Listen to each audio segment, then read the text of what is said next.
ओम श्री गणेशाय नमः।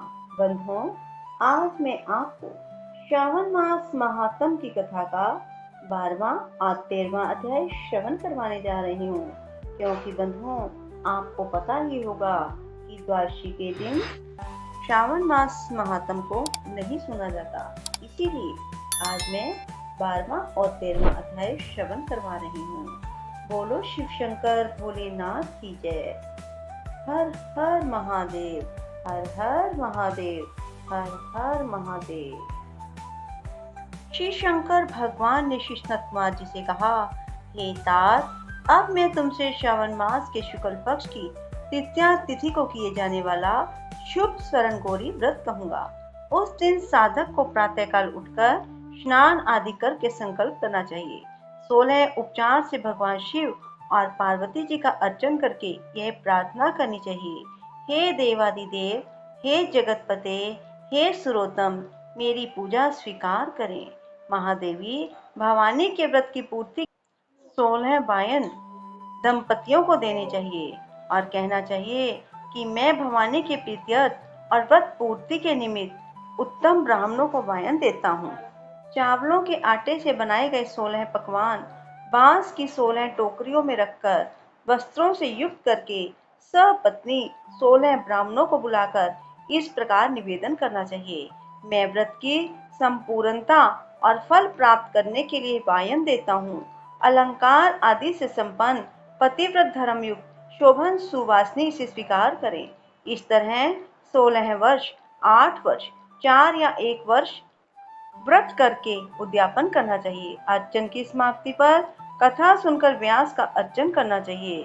सनत कुमार जी ने भगवान श्री सदाशिव जी से कहा, हे प्रभो, इस व्रत को किसने किया था? इसका महात्म क्या है? आप यह सब मुझे बताइए। भगवान शंकर ने कहा, हे ब्रह्मपुत्र, आपने बहुत अच्छी बात पूछी है, मैं सब कुछ तुम्हें बतलाता हूँ। हे महाभाग, यह शरणगौरी नामक व्रत प्राणियों को धन धान्य से सुखी करने वाला है। प्राचीन काल में सरस्वती के किनारे सुविला नाम की एक प्रसिद्ध नगरी थी। उसमें कुबेर के तुल्य चंद्रप्रभा नामक राजा राज्य करता था। उसकी महादेवी और विशाला नाम की 2 अति सुंदर रानियां थी। उन दोनों में से राजा को बड़ी रानी महादेवी अधिक प्रिय थी। राजा उसे देह प्राण से चाहता था और उस पर जान छिड़कता था। एक दिन राजा शिकार खेलने के लिए वन में गया। वहां सिंह, शार्दूल, ब्रहा, अरना, भैंसे आदि का शिकार करके प्यास से व्याकुल हो राजा जंगल में इधर उधर घूमने लगा।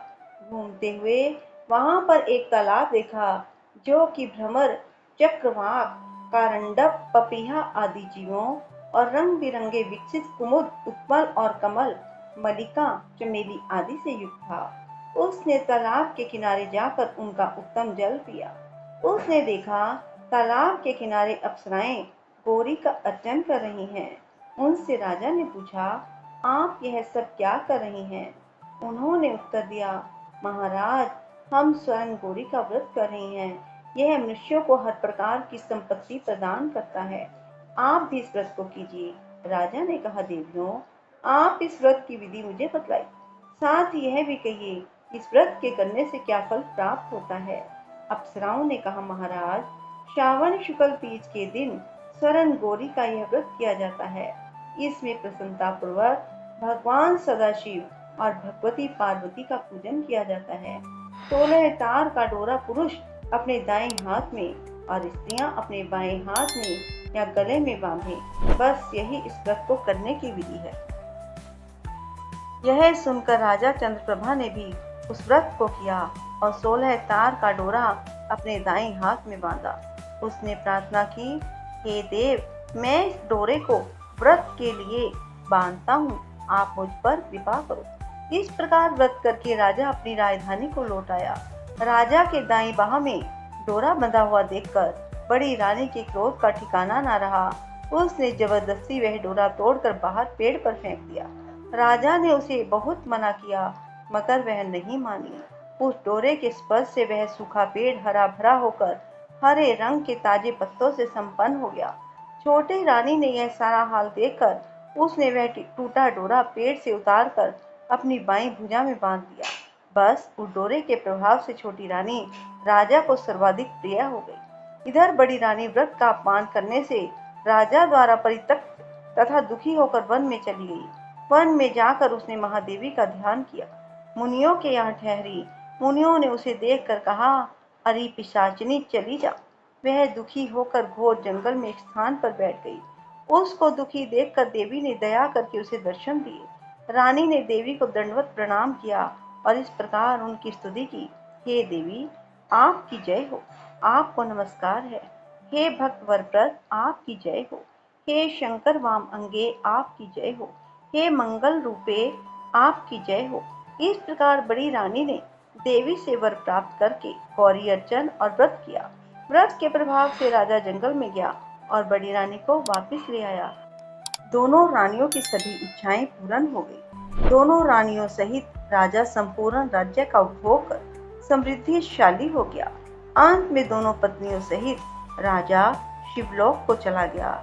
शिवजी ने कहा, हे तात, जो शोभना पार्वती का व्रत करता है वह मेरा और पार्वती का अत्यंत ही प्रिय हो जाता है। इस लोक में उसको अधिक लक्ष्मी की प्राप्ति होती है और वह अपने शत्रुओं पर विजय प्राप्त करके अंत में शिव के निर्मल लोक को प्राप्त कर लेता है। हे महामुने, तुम अब सावधान होकर इस व्रत की उद्यापन विधि सुनो। शुभ तिथि, शुभ वार, चंद्र बल, तारा बल हो जाने पर मंडप में अष्टदल कमल के ऊपर धान्य, उसके ऊपर घट रखना चाहिए। उस घट के ऊपर 16 पल का बना तांबे का पूर्ण पात्र रखना चाहिए। उस पूर्ण पात्र में तिल भरकर उस पर पार्वती और भगवान सदाशिव की प्रतिमाएं रखनी चाहिए। 2 श्वेत कपड़े और श्वेत यज्ञोपवीत रखने चाहिए। यथाविधि वेद मंत्रों से पूजन करके रात में जागना चाहिए। अगले दिन प्रातःकाल फिर पूजन करके हवन करना चाहिए। पहले ग्रह होम करना चाहिए और उसके पश्चात आधान होम करना चाहिए। यव मिश्रित तिल को घी में मिलाकर 1000 या 100 प्रधान आहुतियां देनी चाहिए। वस्त्र, अलंकार, धेनु आदि से आचार्य की पूजा करनी चाहिए।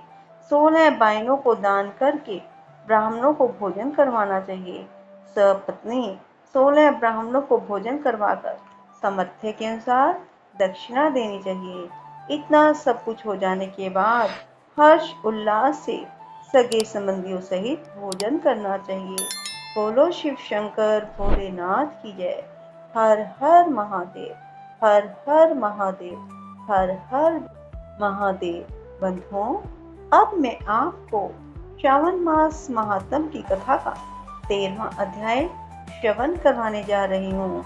इसमें दुर्गा गणपति व्रत की कथा बताई गई है। श्री सनत कुमार जी ने कहा, भगवान शंकर जी से कहा, हे प्रभु, किस व्रत के करने से अतुल सौभाग्य प्राप्त होता है, हे तथा प्राणी पुत्र, पौत्र, धन और ऐश्वर्य प्राप्त करके सुख भोगता है।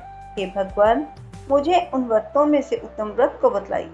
यह सुनकर भगवान शिव ने सनत कुमार जी से कहा, तीनों लोकों में प्रसिद्ध दुर्गा गणपति नामक व्रत को भगवती पार्वती ने श्रद्धा से किया। हे मुनि सत्तम, इस व्रत को पहले सरस्वती, इंद्र, विष्णु, कुबेर, अन्य देवता, मुनि, गंधर्व, किन्नर सब के सब कर चुके हैं। श्रावण मास के शुक्ल पक्ष की पवित्र तिथि के दिन सब पापों को नष्ट करने के लिए व्रत किया जाता है। चतुर्थी के दिन एक दंत गज के तुल्य मुख वाले गणेश जी की सोने की प्रतिमा बनवाकर सोने के सिंहासन पर सोने की दूर्वा बिछाकर तांबे के कलश पर स्थापित करनी चाहिए। लाल वस्त्र बिछाकर सर्वतोभद्र मंडप का निर्माण कर उस पर कलश स्थापन करना चाहिए। लाल फूलों या 5 पल्लवों, अपामार, शमी, दूर्वा, तुलसी, बिल्वपत्र, ऋतु काल में होने वाले अन्य सुगंधित फूलों और नाना प्रकार के फलों का नैवेद्य रख 16 उपचारों से गणेश जी की पूजा करके प्रार्थना करनी चाहिए। इस स्वर्ण निर्मित प्रतिमा में विघ्नेश का आवाहन करता हूँ। यहाँ पर कृपा निधि आवे, रत्नों से जड़ित उत्तम सोने का सिंहासन आसन के लिए देता हूँ। आप इसे स्वीकार करें। हे उमासुर, हे विश्वव्यापिन, हे सनातन, आपको नमस्कार है। मेरे विघ्न समूह का नाश करें। आपको यह पाद्य देता हूँ। हे भगवान, आप गणेश्वर देव, उमा पुत्र विधाता हैं। आपके लिए इस धरे को देता हूँ। हे भगवान, आप इसे स्वीकार करें। हे विनायक, वरद गणेश को नमस्कार है, नमस्कार है। हे भगवान, आपको आचमनीय देता हूँ। हे सुरपुंगव, प्रार्थना द्वारा सब तीर्थों का जल आपके लिए लाया हूँ। ऐसे जल को आप स्वीकार करें। सिंदूर केसर से रंगे हुए आपके दिए हुए 2 वस्त्र दिए हैं। हे भगवान, आप स्वीकार करें। आपको नमस्कार है। उमा मंगल, शंभु, आप सब विघ्नों को नाश करने वाले हैं। हे दामोदर देव, इस चंदन को आप स्वीकार करें। हे सुरश्रेष्ठ, लाल चंदन चर्चित इन अक्षतों को मैंने भक्ति भाव से चढ़ाया है। सुरश्रेष्ठ, इसे आप स्वीकार करें। चंपक, केतकी, जपा फूलों से मैं गौरी व्रत की पूजा करता हूँ। मुझ पर प्रसन्न हो। लोगों के अनुग्रह के लिए और दानवों के बधार्थ एक दंत, यह आपका पतवार है। भगवान, प्रसन्नता पूर्वक इस धूप को स्वीकार करें। सर्व ज्योति प्रकाश, सर्व सिद्धि देने वाले आप महादेव के आत्मज हैं। इस दीपक को मैं आपके लिए देता हूँ। आपको नमस्कार है। गणात्वा, इस वैदिक मंत्र से लड्डू आदि चतुर्विध अन्नों को और खीर, लड्डू आदि कपूर, इलायची युक्त पान आदर से मुख में रखने के लिए दे रहा हूँ। आप मुझे शांति दें। हे गणेश्वर, हे गणाध्यक्ष, हे गजानन, गौरी पुत्र, मेरा व्रत आपके प्रसाद से परिपूर्ण हो। इस प्रकार अपने वैभव के विस्तार हेतु विघ्नेश की पूजा करके सामग्री सहित आचार्य और गणाध्यक्ष से यह प्रार्थना करें। हे भगवान, हे ब्रह्म गणराज, इसे आप दक्षिणा सहित स्वीकार करें। आपकी कृपा से हे ब्रह्म, हे गणराज, इसे आप दक्षिणा सहित स्वीकार करें। आपकी कृपा से मेरा यह व्रत पूर्ण हो। जो मनुष्य 5 वर्ष तक यह व्रत करके उद्यापन करता है, वह इस लोक में अपने सब मन चाहे पदार्थों को प्राप्त करके अंत में शंकर के लोक को प्राप्त करता है। यदि इस व्रत को 3 वर्ष तक करे तो सब सिद्धियों को प्राप्त कर लेता है। अंत में जिसको शंकर लोक की प्राप्ति होती है, उस उत्तम व्रत को जो प्राणी उद्यापन के बिना करता है, यथा विधि पूरा व्रत करने पर भी सब ना करने के समान निष्फल हो जाता है। उद्यापन के दिन तिलों द्वारा स्नान करना चाहिए। फिर गणेश जी की 1 पल, आधा पल या चौथाई पल सोने की प्रतिमा बनाकर उसको पंचगव्य द्वारा स्नान कराकर दूर्वा से पूजा करनी चाहिए। मनुष्य को चाहिए इस मंत्र द्वारा पूजा करे। हे गणाधीश, उमापुत्र, अघनाशक, आपको नमस्कार है। हे विनायक, हे ईशपुत्र, हे सर्व सिद्धि प्रदायक, हे वक्त्र, हे मूषक वाहक, हे कुमार गुरु, आपको नमस्कार है। इन सभी नामों से अलग अलग पूजा करनी चाहिए। पहले दिन अधिवासन करना चाहिए, दूसरे दिन प्रातःकाल हवन करना चाहिए। ग्रह होम पर दूर्वा तथा लड्डू से प्रधान होम करना चाहिए।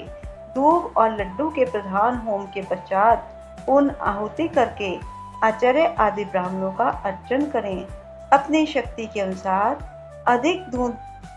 अधिक दूध देने वाली गाय बछड़े सहित दान करे। हे स्नत कुमार, ऐसा व्रत करने से मनुष्य सभी कामनाओं को पूरी कर लेता है। शंकर भगवान ने श्री स्नत कुमार जी से कहा, हे वत्स, मैं अपने प्रिय पुत्र के व्रत करने वाले पर प्रसन्न होकर उसे भूमि के सब सुखों को दे देता हूँ। अंत में उसकी सदगति भी करता हूँ। जैसे कि शाखा प्रशाखाओं द्वारा दूर्वा वृद्धि को प्राप्त होती है, वैसे ही पुत्र पौत्र आदि सन्नति की वृद्धि होती है। हे स्नत कुमार, मैंने यह गुप्त दुर्गा गणपति व्रत आपसे कहा। यह अत्यंत उत्तम है। इसे सुख की इच्छा रखने वाले मनुष्य को अवश्यमेव करना चाहिए। हर हर महादेव। हर हर महादेव, हर हर महादेव। बंधुओं, यदि आपको हमारी वीडियो पसंद आए तो इसे लाइक करने के साथ साथ शेयर अवश्य करें और कमेंट बॉक्स में राधे राधे लिखना ना भूलें। राधे राधे, जय श्री कृष्णा, धन्यवाद।